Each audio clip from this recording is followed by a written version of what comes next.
Even though you've been freeloading unemployed for so long, you're so cocky. Get out. Don't think you can live this luxuriously forever.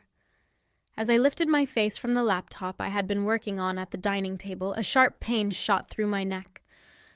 Ouch, that's hot, I cried out, turning around to find my mocking mother-in-law holding a hair iron. I remembered she had been preparing to go out in the washroom earlier. Now she was pressing that hair iron against my neck. So even a parasite like you feels heat. I was just testing how thick-skinned you are. You're completely useless, yet you live such a luxurious life, she taunted. But I do work hard. Why are you treating me so terribly? I protested. You call that working? Staying at home and being lazy is not a job. It's about time you stop leeching off us, she retorted. However, the real parasites were my husband and mother-in-law. I was the one paying the $5,000 rent, living expenses, and allowances for both of them. Despite that, I wondered why I had to endure such treatment. I've reached my limit. Leave this house immediately. Who knows what I might do next, I asserted. Just to be clear, you really want me to leave? Once I go, I'll never come back to this place, you know, I challenged. Yes, please do. I never want to take care of someone as poor as you again, she spat. I had become indifferent to such a home and family. Tears mixed with frustration and pain in my neck. I packed my belongings without looking back. I left my in-laws' house for good. My name is Kelly, 35 years old. It has been 2 years since I got married. Even before marriage, I had been working from home as a freelance writer. After graduating from college and working in a company, I had to quit and return to my parents' home when my father had an accident. I couldn't let my mother, who had difficulty walking, take care of my father alone. That's when I started looking for a job I could do from home. I began as a freelance writer with simple internet-related tasks. As my father recovered and I found more time, I gradually took on more work. It turned out I was quite suited for writing, and my income steadily increased. My articles were well received by readers, leading to direct contract offers. Before I knew it, I was earning more than I did as a company employee. During this time, I attended a reunion with my college circle friends. Hey, isn't that Kelly? Long time no see, someone called out to me there. I met Ben again, who would later become my husband. 2 years my junior in college, Ben was always the life of the party, known for his quick decision-making and energetic personality. After graduation, he worked for a renowned foreign company.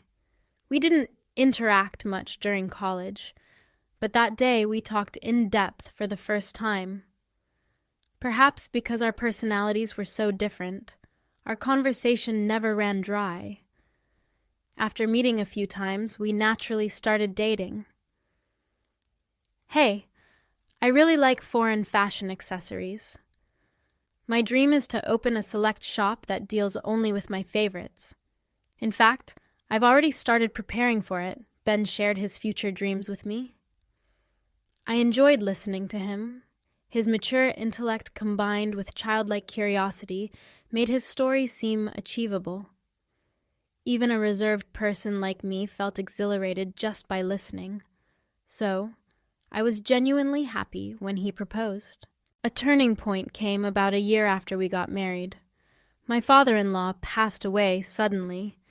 It was an unexpected death. Kelly, would you mind living with my mom for a while? My husband asked. Due to his father's job, his parents had been living in a luxury apartment for several years, but after his death, it was difficult to continue paying the high rent. Mom is still struggling to accept his sudden passing. She wants to stay there a bit longer, but the lease still has about a year left. Could we stay for that period? He explained. Indeed, it must be hard for your mother to move so soon after your father's passing. We can't leave her alone, I reassured him. Don't worry about the rent. Mom and I will cover it. But since it's expensive, could you help with the living expenses until my father's inheritance arrives? It's fine, no problem. It's a bit on the expensive side, but it's only for a year after all, I agreed.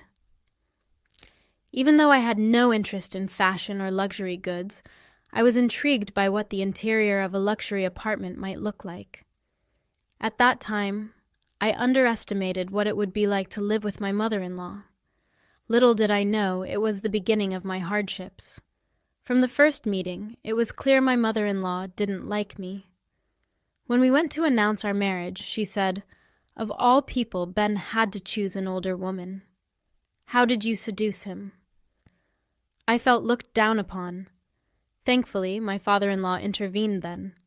But now he was gone. From the day we started living together, my mother-in-law made her intentions clear. "I still don't accept you as Ben's spouse," she declared. Hearing this, my spirit, already trying to support my tired mother-in-law, began to break.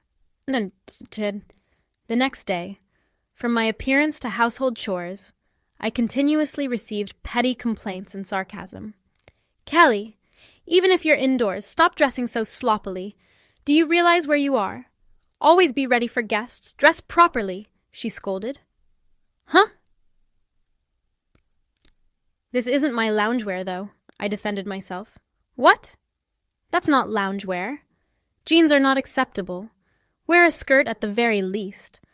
Always have your makeup done before breakfast. Is this the high-end lifestyle?" I wondered. But obediently, I responded with, "Yes." In the evening, "Did you buy these ingredients from that store? How can you make such a poor meal with ingredients from there?" she criticized. "It was from a nearby luxury supermarket. I'm sorry. Did it not suit your taste?" I replied. "Ben likes it, so I often make it. But yes, that supermarket is quite expensive." My goodness, how embarrassing. Act in a way that doesn't bring shame to our family. "You never know who's watching." She sighed deeply, shaking her head in disappointment. At that moment, I made a firm vow to myself I would do everything in my power to be recognized by my mother-in-law. From grooming to cooking skills, I worked hard every day. However, her critical eyes never softened. Initially, I took her sarcasm and cold words lightly, but they gradually began to feel crushing. I felt invalidated, powerless. I wanted to confide in Ben, but our life together had changed. We used to enjoy our time as a couple daily, but since moving in, our opportunities to see each other had decreased. "Sorry, I've been really busy with work lately." Hearing him say this tiredly, I felt unable to speak my mind. But being human, I have my limits. I felt the need to share my stress with Ben. "Hey, I have something to discuss," I said. "Oh? I actually have something to talk to you about, too. I quit my job 3 months ago," Ben said. "What? Quit? What do you mean?" "Don't worry, I've already started another job. Remember the select shop I always wanted to open? I finally launched it. I'm co-managing it with Senior Eric." "What? You never mentioned any of this before." Senior Eric was a widely respected figure in our university circle, admired for his leadership and charisma. He had combined creativity and business sense successfully, developing and selling a game app in college, and starting a startup with friends, showcasing his talents. I believed there was no doubt about his ability as a business partner. I had heard rumors of his recent success in web design. Ben, in his usual gentle tone, but looking slightly guilty, said, "I didn't want to worry you or Mom. I'll work harder from now on. Will you support me?" I was moved by his words, yet hesitant. "I'll support you, but—" It was then Ben brought up an unexpected request. "Thanks. So about the rent for this house. Can you cover all of it?" I felt a mix of surprise and confusion. "What? But weren't you and your mother supposed to split the rent? It's impossible for me to pay it all by myself, especially since I'm already covering the living expenses. My heart was filled with anxiety. Ben looked at me earnestly and pleaded, "Please, Kelly, this has always been my dream. It's taking longer than expected to turn a profit. That's why I want to invest more in advertising. I'll definitely get this business on track before we leave here. I need your help to do that." Moved by his passion and earnestness, I couldn't refuse. I could afford the rent with my income, and fortunately, we had some savings. More importantly, I had never forgotten the day I chose to marry him, sharing and empathizing with his dreams and passion. "If you say so, I understand. But only until the lease on this rental ends. Also, I want to know more about the story you're running," I said. "Of course, thank you, C," Ben said, and showed me the website of his select shop. I was impressed by its charm. "Is there anything I can help with?" I offered, but Ben firmly declined. "I want you to focus on your work, and please don't tell my mother about this. I don't want to worry her." And necessarily, with this new development, thoughts of my mother-in-law completely left my mind. Aunt Hami, I wholeheartedly wanted to support Ben's business, but the amount I had to pay each month only increased. Gradually, managing the entire household budget, financially aiding my husband, and even giving an allowance to my mother-in-law became my responsibility. My only wish was for the rental contract to end quickly. "Kelly, could you put off your computer work for a bit and do some cleaning? Since you're staying here, you should be more proactive with the household chores," my mother-in-law said. I hurriedly replied, "Oh, I'm sorry, Mother. I'll start as soon as I finish this job." "This is your job. Enough excuses. Get it done quickly. We have guests coming this afternoon. After you're done cleaning, please leave the house." My relationship with my unaware mother-in-law remained unchanged over time since we started living together. On days when she had guests, I always had to leave the house after finishing the cleaning. It seemed I was bothering her. Fortunately, I could work anywhere with my laptop, which was a small consolation. However, that day held a different outcome. When I returned home in the evening, my mother-in-law, looking satisfied, greeted me with, "Welcome back. I tidied up your room." Confused, I rushed to my office. The room was indeed tidy, but rather my belongings were organized. I don't own many things, but in the center of the room were a large suitcase and 2 duffel bags. "What does this mean, Mother?" I asked. "This room was initially prepared for guests. I can't accept someone with your lack of housekeeping skills using it. If you want to use this room, you'll have to pay an appropriate fee. If you don't like that, leave immediately. Don't expect to live luxuriously here for free," she declared. I swallowed my words. Why must I endure such treatment? As I silently bowed my head, my mother-in-law said with satisfaction, "I'll say it again. I don't accept you as Ben's wife." With that, she huffed and returned to the living room. Tears welled up in my eyes from frustration. I tried to contact Ben, but he didn't answer his phone. After I messaged him about the incident, he replied, "Please bear with it a little longer." Unable to contain my anger, I poured out everything to Ben when he returned late at night. "Just hold on a little longer. I'm stressed with work too. Don't worry about my mother, it's just a bit more endurance," he said. "I'm paying the full rent, and now she wants me to pay for my room too. I can't tolerate her unreasonable demands any longer," I protested. After hearing this, Ben hurriedly tried to calm me. "I'm really sorry. I'll talk to her. Once we leave here, you won't have to see her again. Please just bear with it for a little while longer," he pleaded. "Soon, and then I'll never have to see her again." Ben's words slightly eased my anger. The next day, Ben seemed to be talking to his mother before he left. We had breakfast together, but there were no usual sarcastic remarks from my mother-in-law. Since my room was tidied up, I decided to continue working at the dining table. "Are you leaving today?" At my mother-in-law's words, I looked up from my computer. Instantly, I felt a sharp pain in my neck. Ouch! That's hot! I screamed, turning around to see my mother-in-law standing there with a smirk, holding a hair iron. "What are you doing?" I exclaimed, holding my painful neck and rushing to get a cooling pack from the fridge. Thinking back, my mother-in-law had been getting ready to go out in the washroom earlier. She had used the hair iron she was holding against my neck. "Oh, so you can feel the heat, too. I wanted to see how thick-skinned you are, living such a luxurious life, yet so useless. I work hard, too. Why would you do something so terrible?" My mother-in-law's words stung. "Working? You're just using your at-home job as an excuse to slack off. Nothing but an unemployed person. It's about time you consider our situation and become independent," said my mother-in-law. In reality, I was the one bearing the rent and living expenses, yet I couldn't understand why I was being treated this way. Before I knew it, I was glaring at her. "What's with that look? The look of a poor person." "I've reached my limit. Leave this house immediately. Otherwise, I don't know what I'll do next," she said. "Am I really allowed to leave? I won't come back here ever again, you know," I replied. "Yes, that's fine. I'm fed up with taking care of poor people like you."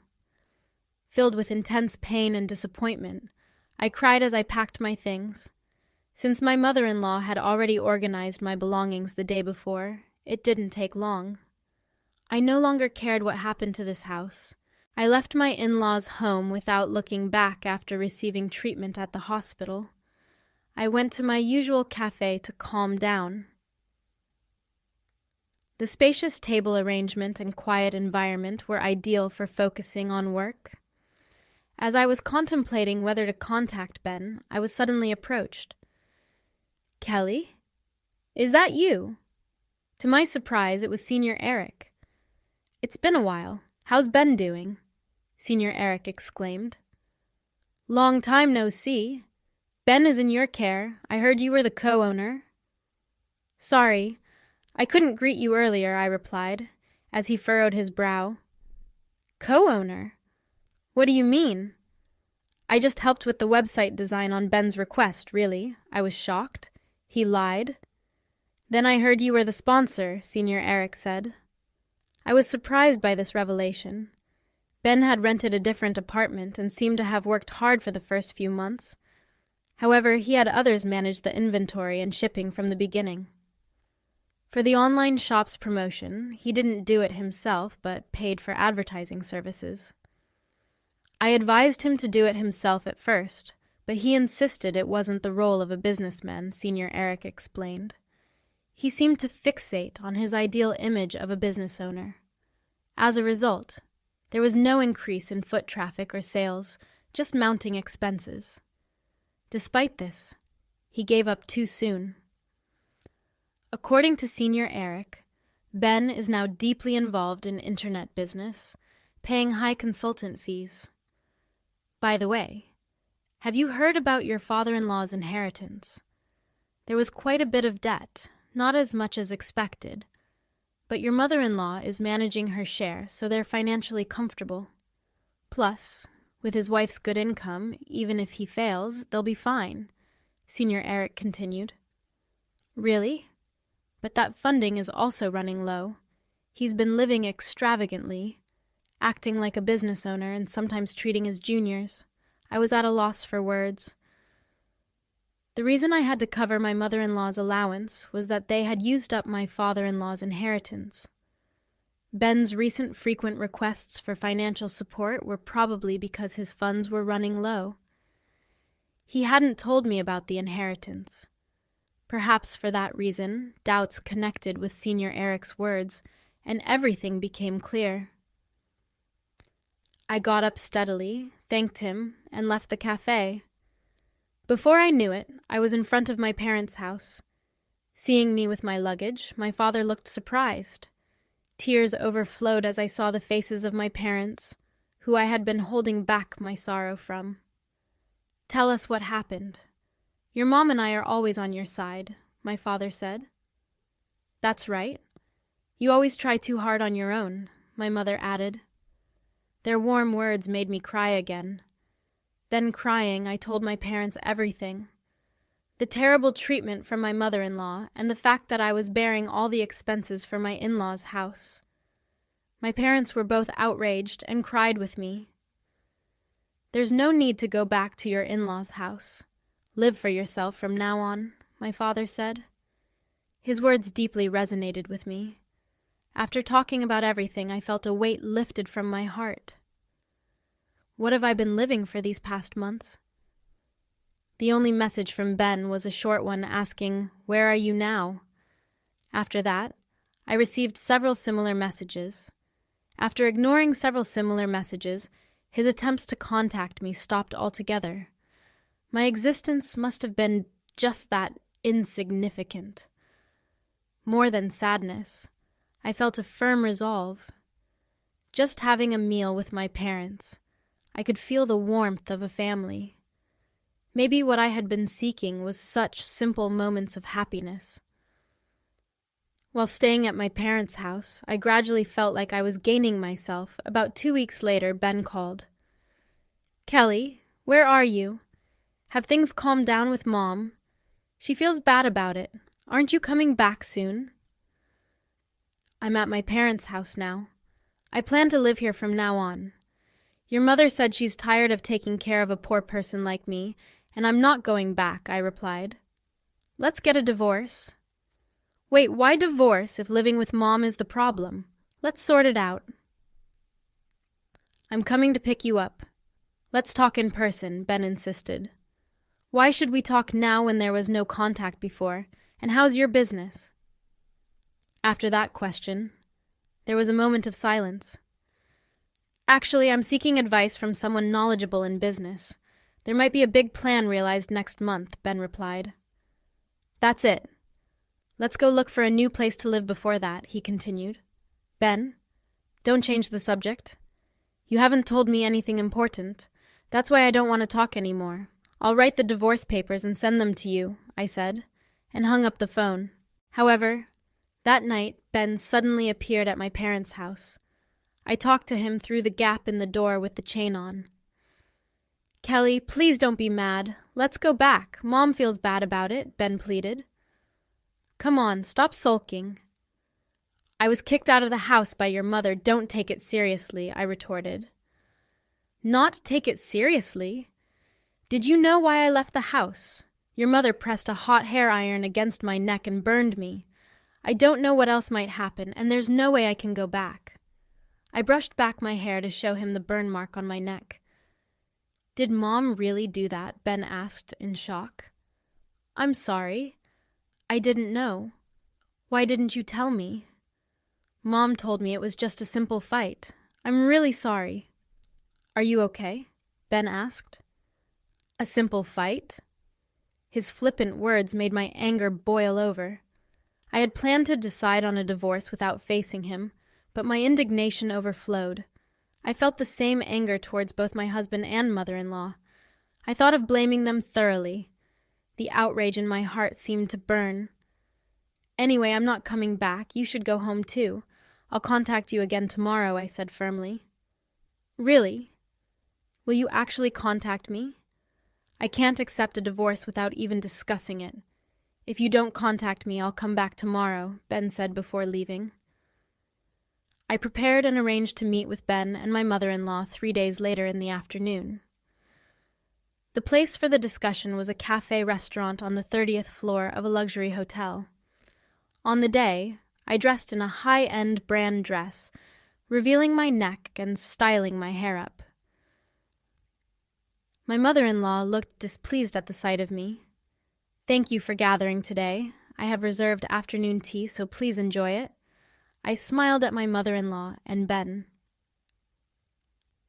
Ben seemed a bit relieved at my calm demeanor. Soon, tea and small appetizers were served at our table. Before we started eating, my mother-in-law began to speak to me. "Kelly, I'm truly sorry about last time. I was wrong. Ben scolded me harshly. You'll forgive me, won't you?" I didn't respond immediately and quietly continued eating my appetizer. Then I turned my neck to show the burn scar. I can forgive you, not until this scar fades. Also, are you aware that Ben quit his job? Ben shook in surprise. My mother-in-law looked at him in astonishment. What? What do you mean he quit? He's been saying he's busy every day. He's busy right now. He's an honorable businessman. Wait a minute. Ben panicked. What do you mean, businessman? Did you start your own business, Ben? Explain yourself, my mother-in-law interrogated him. I smiled contentedly while watching Ben struggle to make excuses. At that moment, the tea stand was brought to our table. I enjoyed the delicious-looking sweets while watching Ben and my mother-in-law argue. The view from the luxury apartment was great, but the view from this 30th floor cafe was also special. By the way, Ben, what have you been engrossed in lately? I heard from Senior Eric that you quit the select shop. Is that true? What? How did you? Ben lost color in his face, looking surprised and scared. Meanwhile, my mother-in-law tightly gripped his arm, confused and repeatedly asking, What happened? Why would you do that? My mother-in-law's voice was full of suspicion and anger. Yes, exactly. Ben has used up all your inheritance as well, right? So our household finances are completely depleted because of Ben. Hey, stop! Don't talk anymore, Mom. Don't worry, I'll find a solution. Ben was frantically trying to control the situation. My Ben, I believed in, betrayed me so much. My mother-in-law's voice was filled with despair. She leaned back on the sofa in shock, her expression clouded with despair, seeming unable to say anything more. I continued speaking calmly while pretending to be unaware. Mary, actually, I have been covering all the expenses for the house. Even the allowance you thought Ben was giving you came from my wallet. In addition to that, I've been paying for Ben's expenses while he's been gallivanting around as a businessman. No way! How could that be? Don't worry, Mom. With Kelly's income, we'll manage. Ben's true intentions were revealed. Don't joke. I heard you're getting into another business. We're already at the bottom, spending money and just playing around. Stop it now! My words were a bit harsh, but in that situation it couldn't be helped. The cafe fell silent, filled with a heavy atmosphere. I finished the tea left in my cup in one gulp and declared, I can no longer take care of you two who are now penniless. You will need to take care of next week's rent payment. And regarding the divorce, let's proceed firmly through a lawyer. As I stood up, I took out the divorce papers from my bag and placed them on the table. Ben pleaded tearfully, I don't want a divorce. Please don't do this. But my mind was already made up. My mother-in-law's face was trembling with paleness. Kelly, wait. I'm truly sorry. I had no idea. Without you, we can't survive. Kelly, help us. We're family. The word family coming out at this moment was unexpected, but it was too late. You said before that you didn't accept me as family, didn't you, Mary? As compensation for the burn, I would like you to start with this payment. I hope you still have this monthly allowance. Saying that, I left the two of them in the hotel. Ben remained silent, ultimately saying nothing. Looking up at the high-rise floors from the ground, I hoped they felt the sensation of being cast down from heaven to earth, marking the end of my revenge. Afterward, we got divorced. Ben resisted at first, but when I threatened to report my mother-in-law to the police, he quickly agreed. I thought I couldn't forgive my mother-in-law, but her disappearance from my sight would erase her from my memory. As long as they stay out of my life, that's enough. For that reason, I demanded a substantial amount from Ben for emotional distress. Later, they apparently moved to a cramped apartment. However, the relationship between my wasteful ex-husband and betrayed mother-in-law seems strained. Aiming for independence, My once arrogant mother-in-law is now reportedly doing part-time cleaning work. I couldn't help but laugh at the thought of that scene. Currently, Ben is struggling with debt and working multiple part-time jobs at night. It seems that working as an employee was more suited to his true nature. The active personality of Ben that I once found attractive was from another angle just impulsive and shallow foolishness.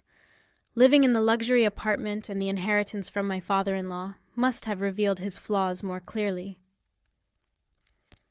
I continued to work actively from my parents' home. I met with Senior Eric later and conveyed to him the details and my gratitude. He appreciated my writing skills, and now I am receiving work from him. For the time being, I plan to focus on living for myself with my parents. All right, everyone's presentations are done, Nick, the manager, said as he tried to move the discussion forward. Excuse me, I haven't. I recently found out something. Nick interrupted me and began to speak. There's apparently someone in this department who didn't graduate high school and is just a part-timer. Meetings should be for employees only. Absolutely right. His lackey, Mike, of course, agreed with Nick. I'm leaving. After leaving the meeting room, I started to shut down my computer. I noticed that an email had arrived, not in my personal inbox, but in the company's shared email. Thinking, there's no point in speaking up, no one will listen, I went home quietly. The next day, I heard a commotion from Nick's desk. He was staring at his computer screen, his face pale. Nick? Is something wrong? Mike looked at the screen with him. And he turned even paler than Nick. Why is he so angry? Knowing the reason for Mike's distress, I thought to myself, serves them right. My name is Adam. My mother passed away when I was in the 9th grade, and I was raised by my father. Well, you could hardly call it being raised. After my mother passed, my father changed. He drowned his sorrows in alcohol, and though he still went to work, he squandered our living expenses on horse racing. Because of that, I had to start working part-time as soon as I entered high school. Every month, I went to the convenience store with bills in hand that couldn't be auto-deducted from my father's account. Even though I endured it because I didn't want to be alone, I reached my limit in my second year of high school and dropped out. I found a live-in job at a distant inn. Thank you for everything. The day I left home, my father, still staring at the TV, spoke. Take care. That was our last conversation. Back then, 18 wasn't the age of majority, so I needed my father's permission to work, and I couldn't hide my place of employment. Yet, my father never visited me even once. I kept working just to survive, and before I knew it, I was 42. Years of hard work paid off, and I was transferred to the headquarters. I was thrilled to be recognized by the company, as I thought I'd be working in the field until retirement due to my lack of formal education. Listen up. Our work can change the future of our employees. Don't drag us down. On my first day after the transfer, Nick, dressed in an expensive suit, spoke sternly. There was a reason for this. Our inn was located in a prominent tourist destination, known so well that everyone in the state could sing its commercial jingle. At its peak, we had 5 locations within the state. But that was long ago. Due to financial difficulties and aging facilities, only the place where I had worked for many years and the original establishment remained. I was prepared to lose my job anytime, but now there was a glimmer of hope. With the rise of social media, the tourist area where the inn was located started gaining attention again. Depending on how hard the sales department, where I was transferred, worked, we could either thrive or be forced to give up this prime location to the new hotel chains continuously popping up. For Nick, who had switched careers from another industry to strengthen our sales, this was a battle he couldn't afford to lose. I understood why he had to be strict. I will do my best. Nick sneered at my enthusiastic declaration. Did you not hear what I said? I'm sorry. I thought I was listening carefully. Out of habit from years of customer service, I apologized reflexively, though I had no idea what had offended him. Someone was watching me with a smirk. In this department, there are those who are expected to excel and those who have been shoved here because they have nowhere else to go. You are the latter. It was Mike, the section chief. He's 7 years younger, at 35. But he was called to headquarters much earlier than I was and had been moving around within the headquarters ever since. I'm not jealous, but I can't accept that he's my boss. Graduating from a prestigious university, he has an unusually high pride and caused many problems as a newbie, making things very difficult for me when I was the front desk leader. When I found out Mike was transferred to the sales department a month before me, I was disheartened. Mike is right. With just a middle school diploma, there's not much you can do. Don't even think about achieving results. As if I didn't exist, Nick remarked, "I'm thirsty." Mike eagerly ran to the coffee maker. It seems Mike is Nick's lackey. I regretted being happy about my transfer to headquarters, wishing I had stayed on site forever. Send a direct mail to every company on this list by the end of the day. Nick only assigned me tasks that even a new graduate could handle. What? There are over 1,000 companies. You want me to send to all of them by today? Yes, if you and your fellow misfits split the work, even those with nowhere else to go should finish by today. I glanced at the employees typing away expressionlessly. They were worn out from customer service, only thinking about leaving on time, or were women reassigned after having children, with zero motivation for work. Even Sam, a new graduate from the same university as Mike, who was supposed to be among the expected achievers, had no enthusiasm for the job, having joined the company wanting to do customer service. "I don't care what they say, I plan to quit anytime," he said. Only Nick and Mike were highly motivated, making all the decisions between the two of them. I originally only wanted to work at the inn to survive and had no particular attachment to this job. I swallowed my words, thinking I had no right to reprimand them. About a month after the transfer, Nick told us with a frustrated look, "To commemorate the 50th anniversary, we've decided to create a plan exclusive for one group per day." Originally, Mike and I were supposed to come up with it, but our president, Mr. Thompson, insists on hearing everyone's opinions. "So, you all get a chance." As Nick explained, Mike began handing out prints. "Make sure not to embarrass Nick. If your ideas are half-baked, you'll have to redo them." It seemed that they had printed his handwritten notes by Mr. Thompson, which included several questions and a section for free responses. It made sense why Nick had to seek our input, given that all responses had to be submitted to Mr. Thompson. We were given a week to think about it, and a meeting was scheduled to compile our ideas. My plan is to let guests enjoy both the old and modern America. Nick began the presentations. Guests would watch a master confectioner at a nearby traditional sweet shop make sweets in front of them. The welcome drink would be premium tea in a bottle. Nick's plan was certainly attractive. After his presentation, Nick called on us to present in the order we were seated. Just as I stood up for my turn. "All right, everyone's presentations are done." "Excuse me, I haven't. I recently found out something." Nick interrupted me. "There's someone in this department who didn't graduate high school and is just a part-timer." He was likely talking about me. I joined the company as a part-timer and was made a full-time employee when I turned 20. That was 20 years ago, so Nick and Mike probably had no chance to know until recently. Meetings should be for employees only. Absolutely right. After that, Nick kept creating opportunities to solicit everyone's opinions, purposefully excluding me from speaking. The meeting unexpectedly heated up and went past the scheduled end time. A few people asked to leave, and the discussion continued with the remaining few. "Still here?" Normally, you'd leave in that situation. Though I had no attachment to the job initially, hearing kind words from customers made me want to make them happier. For someone like me, with nowhere to go, the inn was my home and customer service was my life. I felt pathetic about my current self. "I'm leaving." I left the conference room and started shutting down my computer. I noticed an email had arrived, not in my personal inbox, but in the company's shared email. Thinking no one would listen to what I had to say anyway, I quietly went home. The next day, while preparing the DM as instructed, I heard a commotion from Nick's desk. In his haste to stand up, he hit his knee on the desk. He stared at his computer screen, his face pale. "Nick?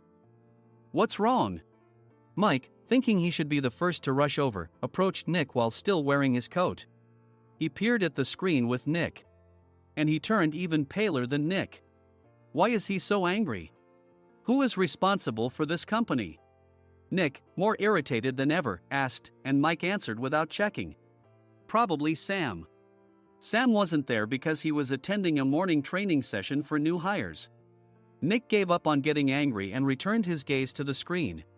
They were looking at an email that arrived right after the end of the working day yesterday. Apparently, no one, including me, had checked it before leaving. The email was from a large company that used us for their annual employee trips. The president and executives of that company also frequently used our services personally. President of the company, Mr. Mason himself, had declared that neither he nor his company would ever use our services again. Well, some companies cancel their employee trips or stop using our services due to financial struggles. Let's just move on. Mike kept wiping the sweat from his forehead with a handkerchief. Knowing why Mike was so agitated, I quietly watched their interaction. Do you know how much revenue we get from that company? We can find other guests to fill the rooms, but we'll lose the banquet costs, gift shop revenue, rental car fees, and more. Moreover, the gifts were supposed to be prepared by the traditional confectionery shop involved in Nick's proposed plan. If it's known that we incurred such a huge loss at this critical time, Nick's position in the company would be jeopardized. Nick took a deep breath, seemingly trying to calm himself. All right, Mike. Go to New York right now and apologize to Mr. Mason. What? You're coming with me, right? I have urgent work to do. I trust you, which is why I'm entrusting this to you. Please. Mike, believing Nick's sincerity, agreed with a determined look on his face, saying, yes. That's Nick for you. Even if Mike went to apologize, Nick would shift all the blame onto him if the client didn't change their mind. Well, it was Mike's fault to begin with, so it served him right. About 3 hours later, Sam answered a call from somewhere and repeatedly apologized, saying, I'm very sorry. Everyone watched to see what was happening. After ending the call, he informed Nick with a weary tone. When Mike arrived at the client's company, he only made things worse, further infuriating Mr. Mason. He was demanding, get his boss here immediately. It was no wonder Sam was exhausted, dealing with such a call right after returning from training. What is that idiot doing? All right, Adam, you're coming with me. If sacrificing Mike didn't work, then I must be next. Normally, I'd want to refuse at all costs, but I saw an opportunity in this situation. If I can be of assistance, I'd be happy to join you. I immediately followed Nick, and we flew to New York. When we introduced ourselves at the reception, it became clear how serious the situation was, as the receptionist personally escorted us to the president's office. Angry voices leaked through the door, making both Nick and me uneasy. Excuse me. I'm Nick, the supervisor. I understand my subordinate has caused you trouble, and I deeply apologize. Nick, with his experience in the corporate world, knew enough to offer an apology before excuses. However, his customer service skills left much to be desired. I sighed as I saw Mike trembling like a small dog in the corner of the room. What kind of training are you giving your subordinates? Mr. Mason glared at Nick with a red face. The intensity of his gaze made even Nick take a step back. Regrettably, I joined this company only 2 years ago and was unaware of Mike's issues. I should have identified his shortcomings sooner. Indeed. I should have realized sooner. No sensible person would come to apologize and then give a lengthy presentation on the drawbacks of not using their in. Nick froze, his mouth slightly open. Suspecting the worst, I picked up the documents that had fallen to the floor. It seemed Mike hastily prepared these documents on the plane, listing the disadvantages. Disadvantage 1: if you change the venue for the company trip, employees might suspect it's for cost-cutting reasons, leading to a negative impression. Reading it aloud half-jokingly, Nick snatched the papers from my hand and checked the contents with a furious expression. Among the stack of documents was a receipt from a nearby convenience store's copy machine. I felt a pang of dread, hoping he hadn't shown the receipt as well. What do you think he said when I asked what kind of nerve he had to do this? I'm very sorry. Faced with the dire situation, Nick must have thought there was nothing left to do but apologize. In a voice smaller than I'd ever heard from him, he uttered words of apology. He said, I'm a Harvard graduate. I don't believe I said anything wrong. Mike. What have you done? Forgetting his plan to pin the blame on Mike, Nick yelled loudly, even in front of Mr. Mason. "I didn't do anything wrong." "You're still saying that? Look at him." Mike pointed at me with a shaking hand. "I was assigned to headquarters in my 20s and now I'm a section chief. This guy only made it to headquarters at 42. Everything I've done proves I was right. So why are we losing the contract?" Having said his piece, Mike collapsed to the floor. "Of course. You were sent there because you had nowhere else to go." Mike never expected to hear such words from someone he looked down upon. He lunged at me, and Nick hurriedly stepped in to stop him. "Mr. Thompson told me Mike is a quick thinker, and to take good care of him." There's no way he was pushed aside. "Don't make things worse here. He didn't say quick thinker, he said only quick-witted, didn't he?" I don't remember that part." I recalled the many troubles Mike caused when he was a newbie. When Mike was on the front line, his pride was so high that he never apologized to customers. Customer service, especially in our job, doesn't work alone. It brings both good and bad situations. If the front staff or housekeepers made mistakes, or the cleaning company didn't properly clean a room, one had to apologize to the customers regardless of personal fault. Mike, in such situations, would never apologize, insisting he wasn't at fault. This often angered customers, and as the front desk leader, I frequently had to apologize on his behalf. He caused complaints and disrupted operations, which is why he was quickly moved to headquarters. In departments where he didn't interact directly with customers, his quick thinking was beneficial and things went well. But it seemed his flaws were starting to show. Corporate reservations are supposed to be entered into the system by the sales representative. But a quick check yesterday revealed that more than 10 items were missing from the client's reservation. The handover document clearly stated what needed to be prepared. Why didn't you enter it into the system? Why do we have to give them special treatment? Filling rooms near the banquet hall, setting up all the food in advance.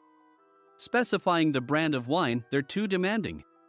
No wonder he always angered customers, I thought, feeling a headache coming on. Grouping them in rooms near the banquet hall is for our benefit too. It makes it easier for the staff to set up beds and serve breakfast since everyone's schedule is synchronized. As for the other requests, Mr. Mason suggested them to lighten our load. I didn't know that. Nick finally seemed to realize that Mike was the one who had angered the client. What did you say to them? I just told them we wouldn't give them special treatment anymore. We shouldn't waste effort on things that don't bring in money. I was utterly exasperated at his lack of understanding of customer service. Of course, we shouldn't comply with unreasonable demands. But carrying over successful practices from past stays makes customers feel remembered and enhances their experience. Good memories encourage repeat visits. That's part of our job. I looked down at Mike, who was sitting on the floor. In our job, nothing is a waste. Mr. Thompson likely moved you to the sales department, hoping you'd finally understand this. How do you think he feels now that you failed to meet his expectations? Mike, tears in his eyes, fled the president's office. I was amazed he still hadn't apologized. You have it tough, Adam. It's okay, we're all employees of the same company. I deeply apologize for this disrespectful incident. Especially after all the care you've shown us. If it weren't for you, Adam, I really would have stopped staying here. When I heard you were moving to the sales department, I was willing to reconsider if you handled it. Seeing us talk so amicably, Nick's face contorted. Do you two know each other? Adam's service is excellent. I always requested him specifically. Normally, we don't accept specific staff requests, but we made an exception for Mr. Mason, adjusting my shifts accordingly. He had personally stayed at our hotel just before my transfer, and during casual conversation, I mentioned, I'm moving to the sales department soon. If I hadn't told him then, things could have been much worse. Please continue to take care of us. I look forward to it. On the return flight, Nick awkwardly offered me a can of beer. It's still working hours. Of course, I had no intention of forgiving him for a single beer. Nick might try to pin everything on Mike and avoid any consequences. While pondering this, a startling fact came to light. Nick, the tea bottles for the plan have arrived. I handed Nick a bottle labeled with our inn's name. They look good. What are you talking about? These are plastic bottles. I had assumed we would use the trendy, high-end bottling tea. But what arrived were ordinary plastic bottles of tea with customized labels. The only unique aspect was the label, which had the inn's name, making it look customized. Upon further investigation, I discovered that a substantial amount of money was set to be paid to the tea company. It was priced like bottling tea. Does this plastic bottle really cost $100 each? The tea inside is specially blended for us. The extra cost is for that. Wouldn't it be better to use another tea company? Or is there a specific reason we must use this one? As Nick continued to make excuses, I showed him a printed email. I informed the tea company's president, Mr. Mitchell, that we discovered irregular payments and he confessed. He said you two were high school classmates and planned to split the extra money. That idiot. Why did he confess? That's not important. You should worry about yourself, this could turn into a police matter.